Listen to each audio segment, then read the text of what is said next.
Thank you for joining me and welcome to this talk on adversarial attacks on LLMs. So I'll go ahead and share a link to the slides and you can follow along. So with that, I'll give a brief introduction of myself. So I am a software engineer with experience in an intersection of high performance backend systems, data, and machine learning. I have great interest in improving accessibility and building more inclusive technology, which improves experiences for people with disabilities.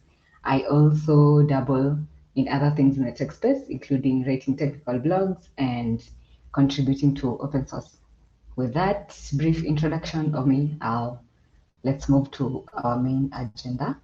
So in this talk, I'll focus on four main areas. So we will talk about what adversarial attacks are, see some examples to get a better understanding. Then we will explore how they're done and why we should be concerned about them.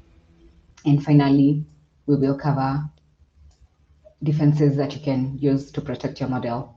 So let's go ahead and define adversarial attacks. So an adversarial attack is an attack on a neural network where a subtle, carefully designed perturbation to the input leads to an incorrect prediction while the original input is still classified correctly. That is if you're using like if our neural network is a classifier. But this is applicable to other neural networks. So that is the perturbed input will produce an incorrect output while the original input still gives a correct output. So although the change may be invisible to the human eye, the change that we introduce to the perturbed input, the model considers this change significant enough to change its prediction. So the concept of adversarial attacks is not new, and we can say this from as far back as 2004, where researchers showed how traditional machine learning models could be fooled. And in 2013, 2014, the topic gained momentum as more researchers showed how deep learning models were also vulnerable to adversarial attacks. So since then, there have been great advances in the area where researchers have demonstrated different types of adversarial examples and how they fool models. So let us first go through an example of an adversarial attack in computer vision for simplicity so that we can move to an example in the LLM space. So for this, here in this example, the classifier can classify the input image as a cat with high confidence, and it would be indeed correct. Then when we add some noise to the input image, the classifier predicts that the image is a dog. This could be a bit puzzling and funny because we can clearly see it's a cat, and the noise introduced does not make us think that the image is anything else other than a cat. I think even the second image still looks like a cat, even if the model would classify it as a dog. So the perturbed input, which is classified as a dog, is referred to as an adversarial example. So you may be asking yourself, why did the model change its prediction? So the perturbations we introduce, that is the adversarial perturbations, are carefully designed to trick the model into making a different prediction. So let us explore an example in the natural language processing space, which is the focus of this talk. So we will use two examples. So in the first example, we see that we are using this is a sentiment analysis model, and the classification model was fooled into misclassifying sentiments by just changing one word in the sentence. So the original sentence is perfect performance by an actor, and that it gives a correct prediction that this is a positive sentiment. Then in the adversarial example, we change perfect, the word perfect to spotless, and so the second sentence is spotless performance by the actor, and the model for some reason predicts this as a negative sentiment with 100% confidence in this prediction. So semantically, we can see that this sentence has not changed and communicates the same idea, but the model takes that word, like that one word makes a big difference to the model and makes it change its prediction. Then in the second example, here we have the sentences appear to be the same, but like the model. So for example, in the first sentence, we have send money to the account 1234, and then this is what a human sees, and then in the model, the input that will be sub to the model will be send money to the account u plus 2, that sequence of numbers, which is actually imperceptible to a human. So there is imperceptible noise added to the sentence, and this causes the model to change its output. Here the task is to translate from English to French. And so this attack is quite clever in that the characters added to the input cannot be perceived by a human. So basically, if you saw this sentence as an input to your model, you would not suspect it as being an adversarial example or even as an attack to your model. You'd probably just process it only to realize it was an adversarial example. Yeah, then having seen these examples, you might be wondering, how do attackers achieve this and how are they able to determine which word or which imperceptible character would trick a model? So yeah, let's explore that in the next part of this talk. So adversarial attacks on neural networks can be done through different approaches. So in this talk, I'll focus on gradient-based attacks, and gradient-based attacks are white box models. So let's back up a little and yeah, so what are white box attacks? So in a white box attack, the attacker knows the model architecture, the model's parameters, and the training dataset. So with this knowledge, they can design an effective adversarial attack. And for these kinds of attacks are easy, especially on open source models where this information is easily available. And so someone can rely on the gradient to find a way to make those changes to the input. Then, as you guessed, of course, there are also black box attacks, and here is where the attacker does not know the model's architecture and relies on the output to design an attack. So this would be a closed source model where you only receive, maybe you send an input. For example, if it's a sentiment classifier, you send some sentiment or write a prompt, and then whatever you get back, based on those outputs, you will design your attack based on those outputs, but you don't have you don't know the model architecture, and you also don't know the weights, you don't know the gradients. That kind of information is not available to you. Yeah, then let's move to how how adversarial attacks are generated. So gradient-based attacks are based on the idea that we rely on gradient descent during training. So while training a neural network, we're usually trying to reduce the loss function by updating the weight. Basically, we're trying to find what change in the weights decreases the loss function. So here we're trying to, like after we've done the initial weights you've introduced to the model, you try to find whether the loss, how you can decrease the loss function by changing the weights. So on the other hand, in an adversarial attack, what you're trying to do is to determine how a small change in the input can increase the loss function. So the attacker tries to perform a gradient-guided search over the tokens and generates trigger sequences, which when appended to the input will generate an incorrect output, making that way they are able to fool the model. So for instance, in the previous example, we've seen that the triggers are those imperceptible characters. Those would be the trigger sequences that the attacker was able to find through gradient descent and through simply searching over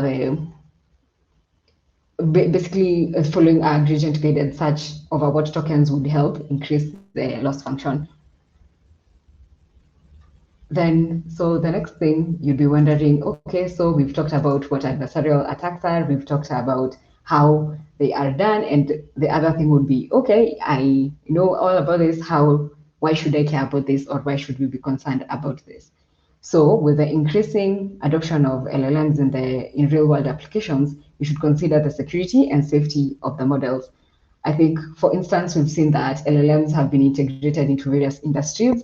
For example, in finance, you find that people use them for sentiment analysis on financial data. I think one good example would be the Bloomberg GPT. And if an attacker can design an adversarial suffix that can change the model's prediction from positive to negative or negative to positive, then clearly this would have a significant effect on financial decisions from some people, and this could have an overall effect in the stock market. I think when it comes to security, you just need an attacker who is motivated enough to cause chaos, and with no time, they can explore these kinds of vulnerabilities that are already known. Then the other thing about adversarial attacks is that researchers have shown that they are transferable. So when someone finds an attack that is effective, for example, on an open source model that performs a white box attack, this attack can be used and can be transferred to other closed source models, and they are quite effective. I believe in the references you'll see in one of the papers that they've shown how simply designed adversarial attacks are quite effective even on models where they did not have access to the model's architecture. Then, with the knowledge that the attacks can be transferable to other models, I think it is quite wise for us to care about how our models can be more robust and how we can improve their performance against adversarial examples. So this talk would not be complete without talking about defenses and how you can protect your model from this known vulnerability. So one of the ways and one of the most effective ways you can use to protect your model from adversarial attacks is to always sanitize input from users. Don't trust user input, and do checks to ensure that input that the user provides you conforms to what your model can handle. So for example, as we've seen in the initial example, that someone can just the input might not have perceptive, like you cannot see the adversarial, that is an adversarial example, but if you sanitize the input and ensure that it conforms to what your model can handle and what you've designed your model to handle, then you're able to weed out that attack even before it's processed by your model. So you can also explore paraphrasing the inputs through which but this should be used in conjunction with other methods because it might not be as effective. And it is also important to note that paraphrasing could result in model performance degradation because your model might not perform as it would have with the initial input that the user gave. Then the other effective way to defend your model against adversarial attacks is adversarial training. So this involves training the model with adversarial examples, and this enables the model to generalize well. Even when it's given an adversarial example, it's still able to make a correct prediction because you've trained it. It's already seen this kind of data before, so it's able to give a correct prediction, and it's not fooled as easily as having not seen any adversarial examples. Yeah, so you will use the adversarial examples as part of your training this data set.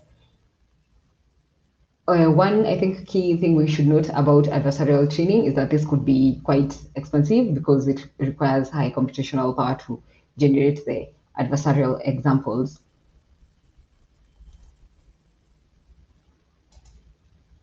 So yeah, we've seen that adversarial attacks are carefully designed perturbations added to inputs that trick neural networks into producing incorrect input.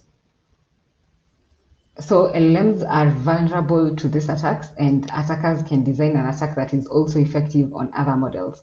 While deploying your models, you should be wary of potential attacks and use defenses such as sanitizing user input and adversarial training to make your models more robust.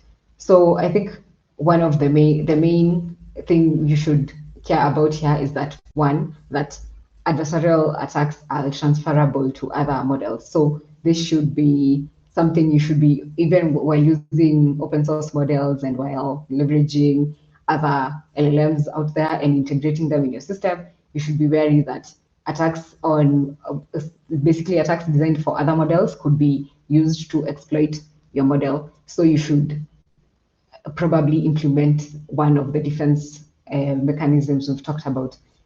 So with that being said, I hope you've learned something from this talk, or at least it piqued your interest in security in machine learning.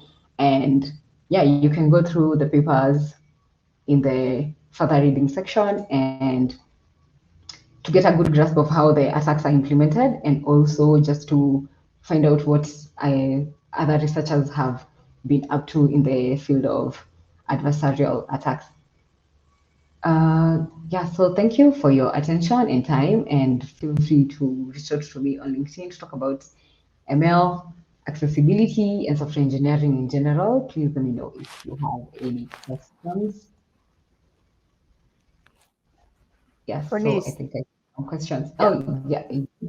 Thank you so much. I think there are a couple of comments in the chat that maybe you have a moment to Sure. read. Yeah, I think we have time. So I see. I'll just show Would this you first comment. say? Yeah. Okay. Is it showing up on stage? No, it's not. So the first one I was, think. can you see it there in the chat? Maybe you could just read it out so that we are Okay, great. aligned. Sure. Yes. Yeah. So I'm from Sujit. He asks, you will probably be covering this, but looking forward to learning about how to compute the adversarial perturbation to do this. Was that something that was Yes, covered? so I think yes, we've covered how the gradient descent, how we leverage a gradient descent to define. I think I'll just go back to. Okay, yes, but we've covered this, and I can give a more detailed explanation. I think afterwards, if he doesn't feel we've properly covered this. Great, thank you. So I'm not seeing any response, but sounds like you've covered it. So that's I hope Suji got his answer. So there you go. He said you did cover this to some extent, but it seems like it would work only in the binary case. That makes sense, by setting the features to increase the gradient. So thank you. That's his response. Okay. I think I suggest. I think I'd suggest one going through in the further. I've shared the slides and to this. So if you go through one of the papers here, you'll find different. So different researchers will use different approaches, but the underlying idea is that we'll try to increase the loss as compared to when training, where we're usually trying to decrease the loss function. When trying to design an adversarial example, we are trying to increase that loss function, but to a certain degree, not completely that we go off the mark such that someone can see that clearly this is different, this input is different from what you'd expect. Yeah, so I think I'd implore Sujit to go through one of this. And also, I think, I see he mentions that he'll go through he's looking forward to the papers. So yeah, he can get more info there, hopefully. And also you can reach out to me and we can have a talk about this more. Excellent. Thanks, Bernice. And I think there's just one more there. Are there any open source tools to monitor or prevent the adversarial attacks? So I think so far what I've seen are mostly tools to generate adversarial attacks. Actually, I have not seen tools to prevent or monitor. Yeah. Okay. Thank you. I'd be happy to look into that as well. I think, but I haven't seen any tools to prevent. Yeah. Great. Thank you. Now we have a question in the Q&A. There we go. So, in your experience, would you say that neural networks are more, less, or equally prone to such attacks compared to classical ML algorithms, such as logistic regression, decision trees, etc.?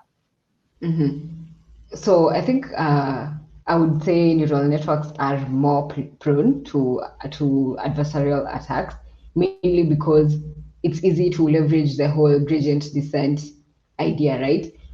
But for logistic the simplicity of logistic regression, or basically traditional ML algorithms, makes them less prone to this. But it doesn't mean they don't face this problem. They also, like, I think you can also generate adversarial examples that would trick classical ML algorithms. So I think I can answer that. I can also add a comment later on to Nishan. Yeah. Great. Thank you so much. All right. Are there any more questions from folks? I think that's, there's another. So this one here, I don't know if the comments, they're not. It's not a question, but for training LLMs using contrastive learning, sentence transformers, uses something called hard negative mining, which is a good example of this. So that's just someone sharing some insight there. Yeah. Yeah, it's Sujit. Thank you, Sujit.